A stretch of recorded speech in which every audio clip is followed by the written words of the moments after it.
Tani nuk e di se në burgun e Durrësit se ata të vendimarrja që është dhënë nga gjykata, shumica prej tyre kanë ikur, janë arati dhe nuk e di të jetë arrestuar ndonjë. Pjesa tjetër drejtoresha dhe disa drejtoresha të tjera janë në arrest shtëpie.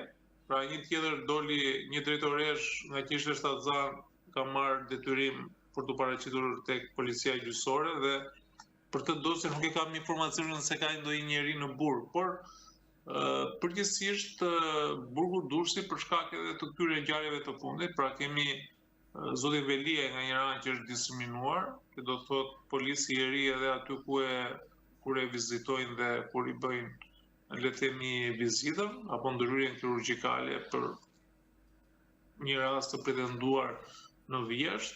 Dhe nga ana tjetër kemi killera, të cilët janë serial, rastet me pagesë, të cilët lejojnë që të jenë pa pranga dhe shkojnë për vizitë në spital pa pranga dhe policët të tjerë duke i konsideruar me ato pamje që ne kemi parë, i konsiderojnë si shok dhe si miq.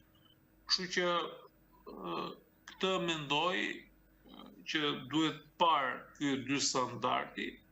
Ministria e Drejtësisë është kompetente lidhur me administrimin e burgjeve. Ajo që dua të them unë si avokat dhe çka konstatoj përgjithsisht është që ne kemi një staf të keq paguar. Pra kemi polica burgje të cilët nuk paguhen, kemi staf tjetër ndihmës që nuk paguhen, ne që të kërkojmë llogari këtyre zyrtarëve. Dhe e kam fjalën për ata të cilët nuk kanë, pra janë të keq paguar, sepse kemi institucione të veçanta që kanë paga të mira.